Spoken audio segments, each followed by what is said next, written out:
Aujourd'hui, un nouveau podcast au cinéma. C'est un nouveau concept de 2024, c'est que tous les mois, je vais vous dire les films que j'ai vus.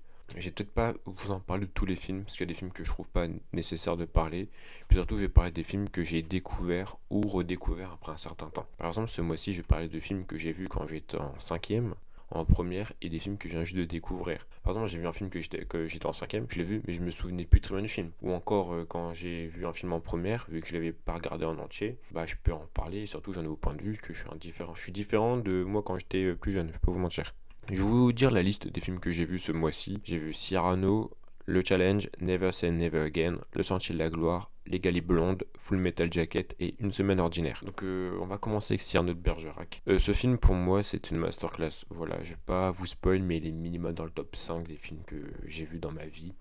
Pour moi le film Cyrano de Bergerac je l'avais déjà vu en cinquième. C'est le film dont j'ai parlé un peu en introduction. Je l'ai vu pendant les cours, pour les cours. Je l'ai même pas vu en entier, j'ai même suivi le film à moitié. Je me souvenais vite fait de quelques scènes. Mais là, j'ai revu ce mois-ci et franchement, ce film est incroyable. Depardieu est un acteur incroyable. Il incarne le rôle à la perfection. C'est incroyablement bien joué. Même si c'est un gros fils de pute, un gros porc, un violeur, un gros chien dans la vie de tous les jours, ça n'enlève pas le fait que ce soit un bon acteur. Le film en général est très beau. Il y a de très belles scènes, de très beaux décors, de très beaux paysages. Ça suit la scène de théâtre, ça suit la pièce de théâtre à la perfection. Pour moi, c'est même pas un étonnement que le fait que ce film a été nominé aux Oscars. Je pense qu'il a eu un Oscar, mais je suis pas sûr. Mais ce film est incroyablement bien fait. Les décors, les costumes. Les films, quand il y en a qui parlent en rime, c'est gênant, c'est lourd, c'est moche. Comme je pense au Roméo et Juliette actuel avec DiCaprio et je sais pas qui. Là, les rimes ne sont pas lourds. Pour moi, ce film est beau, quoi. Ce film est une belle pièce de théâtre. La scène du balcon est très belle, très bien jouée. La reconstitution est tellement bien faite, en fait, que j'ai du mal à trouver des choses précisément parce que tout est bien en termes de reconstitution. En fait, le fait que j'aime bien ce film, c'en est dû que j'aime beaucoup la pièce de théâtre et j'aime énormément le personnage de Cyrano. En termes de héros tragique, franchement, on est dans le top 3 des meilleurs personnages de ce truc. Puis même en termes de protagoniste pur du théâtre, je pense que pour le concurrencer, il faut y aller quand même. C'est vraiment un des personnages les mieux écrits, les mieux pensés. Il doit avoir des putain de vidéos d'analyse de Cyrano de Bergerac parce que ce personnage est incroyablement bien fait et franchement ce film pour moi est un 10 sur 10. Ensuite Le Challenge, c'est le dernier film de Jennifer Lawrence, c'est un film de comédie, voilà je tiens à dire les gens, pour ceux qui veulent se poser le cerveau, c'est un bon film, ça fait sourire. Ce que j'aime bien c'est que ça reprend vite fait comme les films de The Girl Next Door, tu vois, le gros nerd qui a rien fait de sa vie, tout nana, et la meuf qui est un peu hédoniste. Le mec c'est un gros nerd, il a jamais rien vécu de sa vie, c'est un mec qui est bloqué dans les jeux vidéo, il reste que chez lui, il fait du piano avec ses potes en ligne et tout. Et c'est vraiment le plus originel, quoi, vraiment. Et le truc dommage, c'est qu'à la fin, ils sont juste amis alors que le mec a peut-être vu la femme de sa vie. Voilà, il est amoureux et la meuf lui dit bah non, on est juste potes. Donc ça va, c'est un peu triste. Et franchement, c'est un film, t'as du bon humour. Moi perso, ça m'a fait sourire. Ça m'a pas fait rire aux éclats, ça m'a juste fait sourire. Franchement, c'est cool. L'humour n'est pas trop lourd. Enfin, pour moi, si vous êtes facile à faire rigoler, franchement, c'est un bon film. Et puis pour tous les gros chiens, les mains dans le calbar, il y a Jennifer Lawrence à poil pendant 3 minutes pendant le film. Donc en vrai, allez-y, regardez-le. Ensuite, Never Say Never Again, c'est le film de James Bond. Je vais pas en parler dans cette vidéo parce que je pense que je vais faire une vidéo exprès pour les James Bond. J'en ai déjà vu pas mal, 4-5 anciens James Bond. Je pense que je vais faire une vidéo exprès sur James Bond et tout. On va passer tout de suite au Le Sorti de la Gloire. C'est un film de Stanley Kubrick. En gros, le film, je vous conseille de le voir. Simplement en termes de philo, en termes de morale. En gros, c'est ce qui m'a le plus plu. C'est un peu vite fait le pitch du film. C'est qu'en gros, t'as un mec de l'état-major qui dit à un général tu me conquis une colline, parce que c'est lors de la guerre des tranchées, il n'y a pas de mouvement, on est sur le même tranchée. Le général dit non, j'ai pas trop d'hommes, je peux pas. Même si c'est les meilleurs hommes, c'est le meilleur régiment, je peux pas. L'état-major dit bon bah si ça t'est pas promu, tu restes dans ton job de merde. Le gars fait ok, je te prends la colline. Il va voir son colonel Dax. Il va faire bon, tu me prends la colline. Colonel Dax, il fait non, mes hommes sont trop fatigués, j'ai pas assez d'hommes, c'est une mission suicide. Le mec lui dit je m'en bats les couilles, tu le fais quand même sinon conséquence. Il lance quand même l'assaut, les soldats sont pas cons, ils savent que c'est une mission suicide, du coup t'as la moitié qui n'y vont pas. Dans ceux qui y vont, la moitié, tout le monde meurt, à part quelques exceptions, ceux qui battent en retraite. Et ça énerve le général, le fait que on n'écoute pas son ordre, peut-être un ordre immoral, injuste, un ordre bêtement donné, mais le fait qu'on n'écoute pas ses ordres par son pur égoïsme, bah, il décide de lancer des obus sur ses propres troupes. Donc on va vraiment la bêtise humaine, genre le mec, parce qu'on n'a pas obéi à son ordre, il veut tous les tuer. C'était refusé, et donc du coup ce qui se passe c'est que Dax, le général et l'état-major, ils trouvent un compromis sur le fait de juger qu'une seule personne de chaque compagnie pour exécuter, pour montrer l'exemple, puisque à l'époque ça se faisait beaucoup, des personnes qui refusaient, de mourir, il va se exécuter. Qui est exécuté après un long procès, franchement, un procès très bien filmé, très bien écrit, de la part du colonel Dax, parce que c'était un ancien avocat. Après un procès inégal, injuste, où l'état-major s'en battait les couilles des soldats, au final, t'as un mec qui est tiré au sort qui va être exécuté.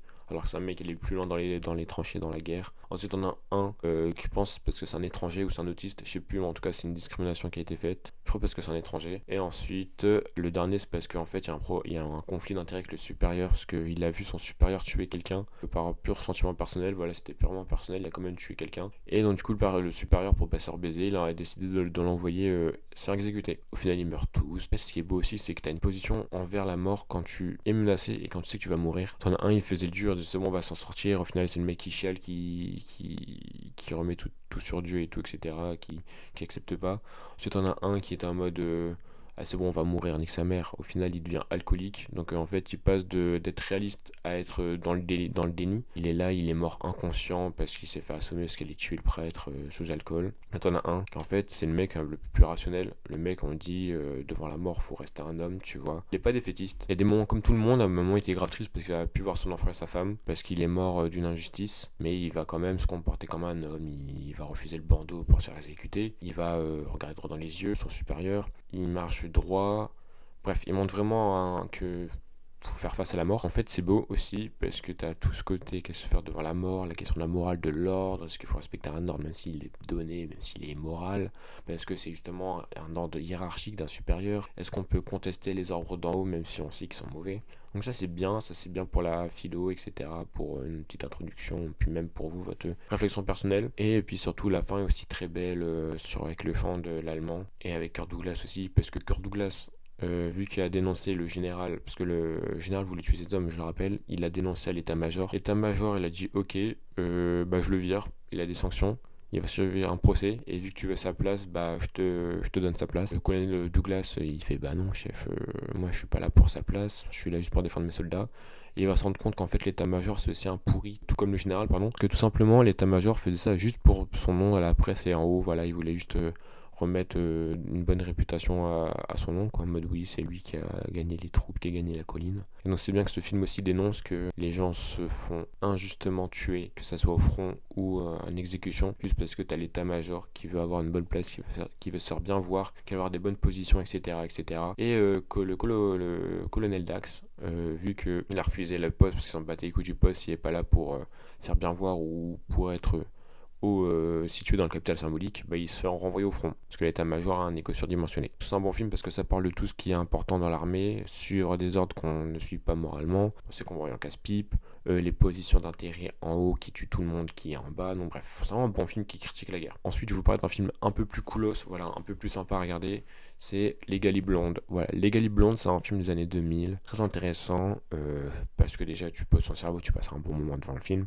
C'est pas comme Le Sentier de la Gloire où qui va te creuser les ménages et tout, tu vas avoir vraiment une claque philosophique. Tu peux aussi avoir un apport sociologique et philosophique sur le truc, mais c'est aussi un film où tu peux sourire, où ça fait sourire, voilà, ça fait passer un bon moment. C'est bien parce que en fait, ça dénonce la stigmatisation des personnes qui ne sont pas issues des héritiers. Tout simplement, Les Galis Blondes, c'est l'histoire de Elle, son prénom c'est Elle. Franchement, c'est la Miss Populaire, bien respectasse, mode, etc. Nanini nanana, qui décide d'aller à Harvard parce que son petit ami lui a dit t'es pas assez sérieuse, t'es pas assez intelligente vu que t'es blonde. Et donc du coup bah je vais à Harvard me trouver une meuf qui est intéressante. Je fais le speech vite fait, elle va à Harvard, elle a taffé ses grands morts pour réussir le concours d'entrée. Elle a été prise juste pour son physique, voilà, parce que les mecs de 50 ans, quand ils l'ont vu en maillot de bain, ils avaient les zizi tout durs, ils se sont sentis on prend une nénette comme ça pour la licence, ça peut être bien, alors qu'il avait juste la main dans le slipper. Et au début bah je se casse la gueule, voilà, parce que c'est un monde nouveau, la prof la stigmatise, les élèves la stigmatisent et tout. C'est un film aussi qui, je sais pas si on peut dire dénoncer, mais qui raconte justement le fait que les élites restent entre elles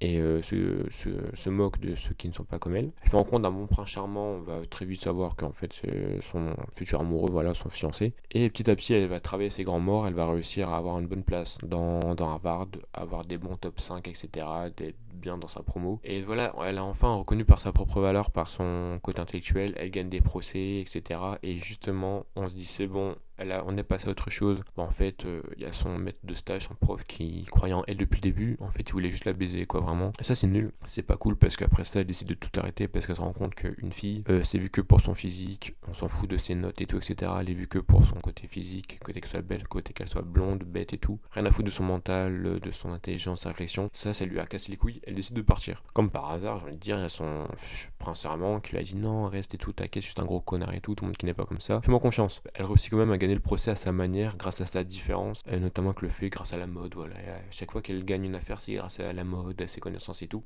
Donc en fait, ce film démontre qu'on peut être différent et réussir dans un milieu qui n'est pas le nôtre. Ça démontre le stigma des élitistes qui n'acceptent pas les différences, qui sont une force. Ensuite, ça démontre aussi genre la femme dans les postes à haut rôle, à haute responsabilité, qui n'est vue que pour son physique, que pour coucher, voilà. Donc vraiment, une femme, si elle a des hauts rôles, des hautes instances, c'est parce qu'elle a couché avec tout le monde, c'est parce qu'elle est pas intelligente. Et tout le monde s'en branle de son intelligence. Ouais, c'est un film assez cool dans une première vue, dans une deuxième vue. On peut réfléchir sur certains cas de discrimination, sur la femme, sur la différence, sur la stigmatisation des gens. L'avant-dernier film, c'est un film de guerre de Kubrick. Pour changer, j'ai envie de dire, Full Metal Jacket. Ce film, je l'ai vu avant-hier. En vrai, ça va, parce qu'on est le 1er janvier, voilà, bonne année. C'est un film assez sympa, parce que ça raconte encore une fois les horreurs de la guerre, et justement, encore une fois, on retrouve le fait de être en conflit avec sa hiérarchie. Sauf que là, la hiérarchie aura raison des individus. Ça raconte l'histoire du Marines Joker, Guignol pour les Français. En gros, c'est un mec, on le suit dans ses classes avec 2-3 acolytes, baleine et cowboy. Et en fait, c'est le lieutenant, ça montre vraiment la stupidité de l'armée avec justement le fait de grandir, de dégraisser les gens en les bousillant mentalement et physiquement, en les cassant. Et ce cassage fonctionne pour certaines personnes, voilà, il y a des gens qui réussissent très bien, et pour d'autres personnes ça foire, on va dire comme la plupart des gens. Et c'est le cas avec la recrue baleine. Recrue baleine, c'est fort comme message parce qu'en fait ça montre la stupidité de casser les gens pour de les bully pour les faire grandir. Le mec en fait est un autiste, il est handicapé, il le fait pas exprès, mais en fait il ralentit toute la caserne, il leur fait donner des punitions parce que il aime trop manger, il sait pas faire plusieurs choses, donc du coup même s'il y a la recrue Joker qui le prend sous son aile, il foire quand même plein de choses. Les mecs en ont marre, ils décident tous ensemble de le tabasser à coups de serviette. Franchement c'est plus symbolique, ça c'est pas censé faire mal. Et le mec après ça, après que toute la caserne lui est tapée dessus, il y a un déclic et il devient une machine de guerre. Au final, on va comprendre qu'il va devenir fou. Et le truc, c'est qu'à la fin, le mec devient tellement fou qu'il se suicide. Voilà, dans la fameuse scène des toilettes, ce qui est fort, c'est que ça montre vraiment cette scène-là, la bêtise du corps armé de vouloir bully les mecs. Et justement, il tue le lieutenant, il tue son bourreau et il se suicide après avec une fameuse démonstration militaire juste avant. Donc ça, c'est sympa pour réflexion, même si ça fait un peu chier pendant le film. Moi, je trouve ça dommage. Je fais, oh bah non, mon petit baleine est mort. Donc ça, c'est un point important du film. Le recrue Joker, qui est pour moi le héros principal. Lui, c'est quelqu'un qui est dans l'armée, mais on voit qu'il est à contre-courant très vite. C'est un des meilleurs Marines, mais au final, il veut être journaliste de guerre, il n'a pas envie de tuer les gens. Donc on voit vraiment la dualité de ce personnage quand il est recru. C'est celui qui prend son temps avec Baleine et tout, parce que de 1, il est attitré, et puis surtout, il est super sympa. Même quand il est dans l'armée, les journalistes, il y a un pin P, et c'est un mec, comme on dit Joker, guignol, il aime bien faire des vannes à ses supérieurs, à les prendre pour un con, et à répondre surtout, parce qu'il n'accepte pas des fois les ordres. Justement, sa personnalité là qui pose problème, parce qu'au Vietnam, il a fait une vanne de trop pour se défendre, pour montrer la stupidité de son supérieur. C'est la vanne de trop qui lui fait emmener au Vietnam sur le front, en train de prendre des photos, de documenter la guerre au Vietnam. Et pendant qu'il est sur le front, il va rejoindre une division où il y avait son ami Cowboy des classes qui retrouve, et on voit vite fait le quotidien de cette guerre pendant 10-15 minutes. C'est une guerre horrible, etc. Ils sont pris en embuscade dans une mission pour se déplacer. En fait, l'embuscade est vraiment une belle scène de dualité, de réflexion et aussi de transformation, parce que outre le fait de la question philosophique sur la légitimité des ordres et hiérarchiques, la supériorité dans l'armée, il y a aussi le fait qu'est-ce qu'un Marines, et aussi quand on devient militaire, quand on est soldat, on laisse son humanité de côté. Joker, c'est quelqu'un qui avait son humanité, qui avait sa réflexion, qui avait sa personnalité de pacifiste. Quand il déloge le sniper, c'est quelque chose qui est très fort. C'est une scène qui dure pas mal de temps, qui est très forte. C'est très fort parce que il veut le tuer de dos, mais il n'arrive pas parce que son arme est enrayée. Le sniper, il se retourne, il commence à tirer sur Joker, sauf qu'il n'a pas eu le temps parce que la recrue de Joker démonte l'Asiate. Donc du coup, il est sauvé. On voit vraiment qu'en fait, Joker était prêt à tuer malgré ses principes. Mais bon, il y a quelque chose de supérieur à lui qui ne voulait pas. C'est clairement sa morale, mais qui est représentée sur l'arme. Après, on se rend compte que la Viette n'est pas morte, elle est juste très touchée fatalement. Et elle commence à prier, à faire une chanson, et elle le supplie, les soldats, de la tuer.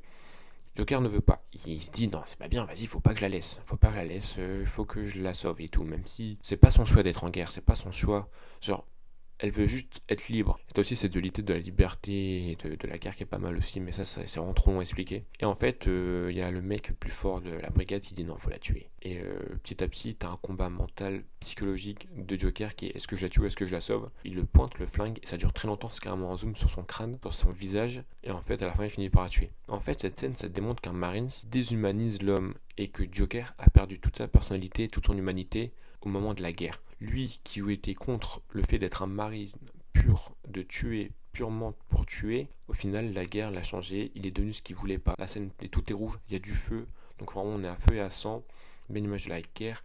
Et à la fin, surtout, on quitte sur un champ militaire de Marines américains où Joker crie à tout voix. Voilà, il crie d'une manière enjouée. Il crie pas normalement, il crie vraiment d'une manière très forte. Et ça, c'est vraiment très fort sur le fait qu'en fait, ils ont eu Joker.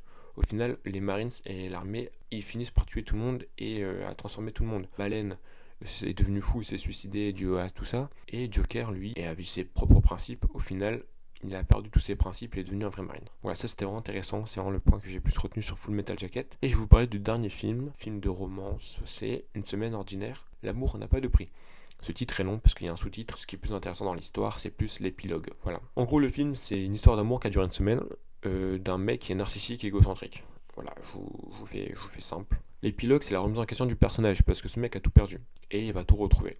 Ce mec qui s'appelle Conrad, il a 40 ans, s'en est héritier, il a jamais taffé toute sa vie, c'est papa, maman qui lui ont donné toujours de l'argent, toujours à manger et tout. Et d'un coup, quand ses parents divorcent, il se retrouve à 40 ans sans rien. Au ce même moment, son meilleur ami rencontre une fille, en fait, ils se rencontrent en même temps, et la fille et Conrad sont clairement amoureux, se cherchent, ils sont en flirt, alors que le meilleur ami, lui, se retrouve baisé. De cela, le mec est en train de mentir à sa meuf parce qu'il n'y a plus de thunes, il n'y a plus rien, et il se retrouve aussi à mentir à son meilleur ami parce qu'il ne fait rien, soi-disant, avec la meuf. Il se trouve dans un jeu de mensonges hyper complexe et tout, nani nanana, le gars il part son appart, il se retrouve à vivre chez la meuf et tout. C'est vraiment un connard de première, et au final, il se rend compte à se disputer avec son meilleur ami et avec la meuf, parce qu'il y a une scène où la meuf parle au meilleur ami pour lui dire bon, faut que entre vous la situation s'améliore, et Conrad, comme un gros con, il a cru que la meuf elle le trompait. Vraiment l'égocentrisme à 100%. Bah, il se sépare avec sa meuf parce que la meuf elle en a marre de lui, de son comportement, ça lit de moins en moins et tout. Et Conrad, après ça, il décide de changer. Voilà, il vit une renaissance. Il revit après ça et il décide de changer complètement. Quand je dis complètement, c'est complètement. Il prend conscience de tout ce qu'il a eu, de tout ce qu'il a perdu et tout ce qu'il a regagné. Et il devient juste meilleur. Et il se rend compte qu'en fait, que tout le monde n'est pas né qu'une aventure dans son cul. Donc du coup, il se met à plus en plus donner pour des œuvres caritatives, pardon, que ce soit en termes de fréquence, et surtout en termes de quantité. Et puis surtout, quand c'est dans l'amour, là où il grandit aussi, c'est qu'il sait qu'il pourra jamais trouver une autre femme que la meuf. On va l'appeler Jeanne. Jeanne, qui de base veut sortir avec son meilleur ami. Au final, bah, il fait un date pour eux masqué, il donne une invitation pour un théâtre que les deux aiment. Ils se rencontrent, ils vont finir l'amour de leur vie ensemble, ils vont vraiment vivre son meilleur ami et son ex comme deux amoureux en plein bonheur. En fait, il fait vraiment une croix sur son amour à lui pour le donner à son meilleur ami et à donner à son ex, qui est vraiment très beau. Ensuite, il se rend compte que, bon, en fait, c'est un flemmard. Voilà, on va commencer à taffer. Ça fait 10 ans qu'il taffait pas son livre. Là, il se met enfin à écrire son livre. Il se rend compte que c'est très moyen. Ça prend un coup pour son ego, mais ça lui permet de mieux travailler. Et t'as vraiment une renaissance, une remise en question qui est légendaire pour moi, qui est vraiment très beau, très bien écrit, très bien fait. Et ça mérite un peu d'y faire attention pour nous aussi, pour nous remettre en question. Donc voilà, c'est tout ce que j'avais à dire pour ce film, ce qui était intéressant. Je m'en branle les 1h32 sur son couple et tout, c'est que des petits détails, ça sert à rien de l'expliquer. C'est tout ce que j'avais à dire sur le mois de décembre. Voilà, je sais pas quand est-ce que je vais publier ça, sûrement en fin de semaine. Je pense que je vais faire ce genre de vidéo la première semaine du mois plus 1. Voilà, par exemple, je vais faire la première semaine de janvier, alors c'est le film de décembre. Je vais faire ça aussi régulièrement, par exemple pour janvier, première semaine de février. N'hésitez pas à dire en commentaire des films que vous me conseillez pour le mois prochain, comme ça il y aura plus une conversation entre moi et vous. Et voilà, c'est tout ce que j'avais à dire sur tout ça. N'hésitez pas à me dire si vous avez vu des films qui vous ont marqué ce mois-ci, si vous avez vu des films que j'ai vus, à mettre votre petit avis. Voilà, ça peut être sympa. Sur ce, je vous souhaite au mois prochain pour parler de cinéma. Allez, ciao ciao.